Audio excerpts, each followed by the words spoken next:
Tyrese is a buster. That's how I felt. Yeah. When all the home I was getting into it, all my homeboys, everybody. Yo, what's up? You are tuning in to Outside Raps. I know it's been a minute. And let me talk to y'all real quick.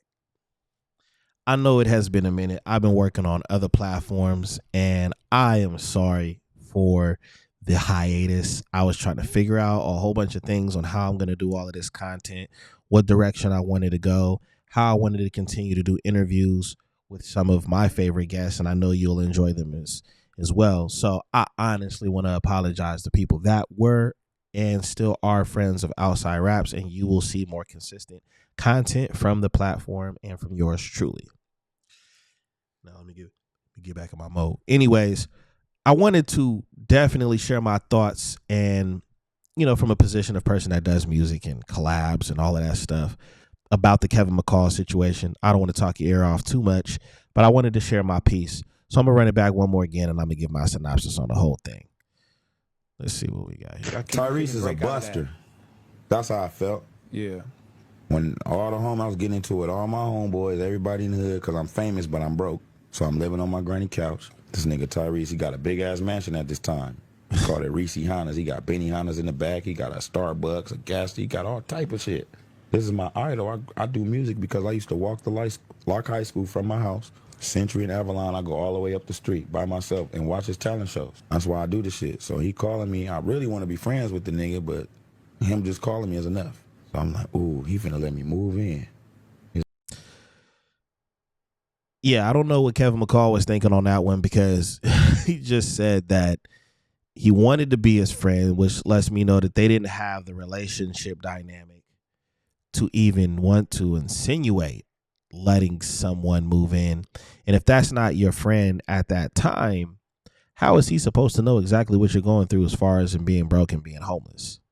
It's a little confusing right there, but maybe we'll get those answers moving forward. Like, look, you homeless? I'm finna do something for you. He get real dramatic. He's a transformer type nigga. That's what I'm gonna do for you. God told me he don't want me letting somebody else go through the hurdles that I've overcame without at least giving them the gems.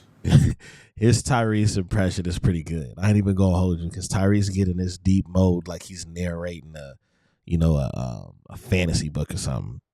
So yeah, Tyrese he sounded like that when he wanted to drop some gems or whatever the case is. It's funny.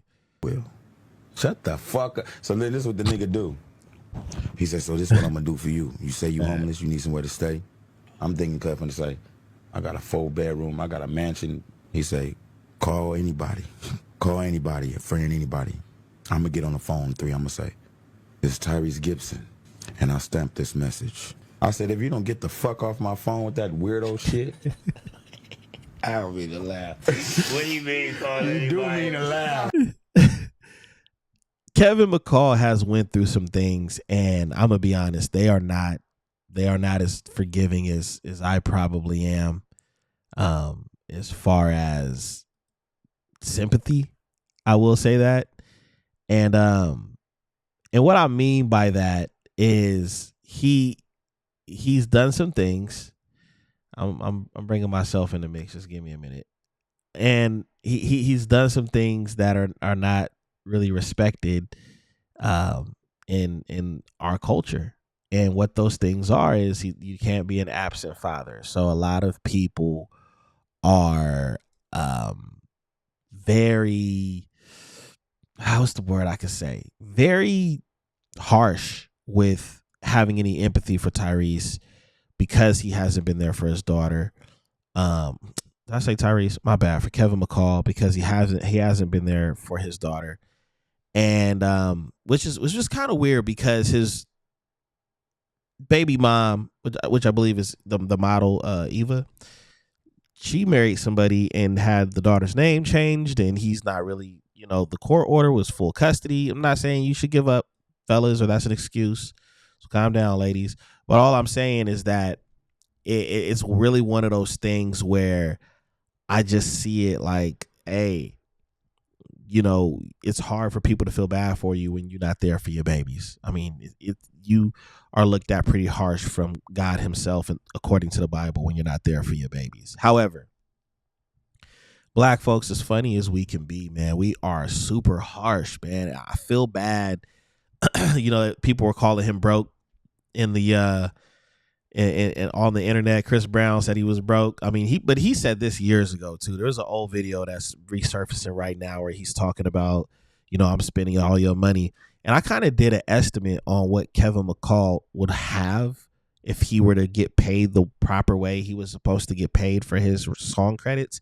And I don't want to break all of that down because it's a lot of math, but I estimated because of the percentage he should be getting off royalties and songwriting way back when he was hot. It kind of, the number I got was around 400K. So you would have still needed to be working and making some things happen. And who knows, maybe if he had got that money, he would have set some things up for himself to make more money. But in the music industry, what a lot of people don't understand, there's a lot of entertainers and even people that are influencers and people that are on social media. A lot of people are really broke and really don't have it like that and are faking it until they make it. You know, they're flashing mortgage and rent. No, I'm sorry, they're flashing rent money before they go pay that rent. They are, you know, only doing videos when they're in somebody else's car or they're in a rental that they cashed out on. People are really out here faking it until they make it, because if you look at how many people are acting like they got it like that, and then you look at the percentage of how many people are living paycheck to paycheck or are living in poverty, it doesn't make any sense. If you know somebody that says everybody they're around is getting money, they're part of that small statistic, that 1 to 10% of their community, let alone the population. And they got it like that. So a lot of people are lying. But with Kevin McCall, it's very sad to see. There was more clips. I didn't really want to show it. I don't like showing brothers in that type of light, you know, in those kind of circumstances. But there was a part where he pulled out his EBT card and slammed it down and broke down crying. I'm on EBT, man. And that is sad. You know what I'm saying? You know, you got a lot of stuff going on. You hear about celebrities all the time taking themselves out. And it probably is either stress or finances. Financial situations really make people give up. It's such a stressful experience that people will literally give up on living when they get too in depth of being in debt and thinking of all these crazy thoughts in their mind. But there's a lot of people going in on bruh, man. And, you know, I get, you know, he got into it with Mario. And I think that whether you're a celebrity or not, if you're going to pour your heart out and you're going to play violins for yourself, the last thing that you want to do is start throwing rocks. That is how you lose the sympathy situation. That's how you lose the opportunity for people to slide you some bread. Now, Young Thug said he was going to slide him some bread and tried to speak for Chris Brown, but I ain't seen nothing about no bread from Young Thug since the post. And Chris Brown definitely spoke up and said, "Nah, Thug, I ain't too busy. I ain't giving him nothing. He broke." So, you know, it is what it is, man. But I looked at that Kevin McCall situation, and here's my thing. You know, I don't care if you're an up-and-coming artist, and I don't care if you are a big name that happened to come across this video and act like you didn't see it. You got to manage your money, man. If you come across a whole lot of money, you need to put it into multiple different investments, preferably ones that give you dividends. So you're making money. You know, you're getting dividend money. That's what you need to do. You need to invest in stocks and dividends. You need to invest in the crypto. You need to invest into small franchises or, you know, a little mom and pop shop that's guaranteed to make your money every quarter and have multiple streams of income. Gen X, millennials, we are going through it in a real way because the things that we are prepared for don't exist, right? So to the younger millennials and to Gen Z, invest your money. Put your money in areas where it's going to grow. And then here's my other piece of advice as well. Make sure that you put your money, a chunk of your money, in an area where you can't touch it until you get older. One of the dope things that happened with Allen Iverson's contract with Reebok is they took a certain amount of millions out of his contract and set it aside to where he can't touch it until he's, later in his 50s. I think he just turned 50, so he has a few more years, and he's back to being the millionaire guy we seen when he was breaking ankles on the basketball court, because he had broke times, right? So that's my advice to entertainers when or anybody. If you come across a large lump sum of money, man, start saving for a rainy day, because the rain is going to come. I don't care how rich you are. Even Jeff Bezos said in an article one time that he knows that one day Amazon will fail. I don't know what that meant, but I can, as far as on the financial level, but I do know that every company has this day. Every company has this day. Yahoo used to be the thing, and then Google pulled up.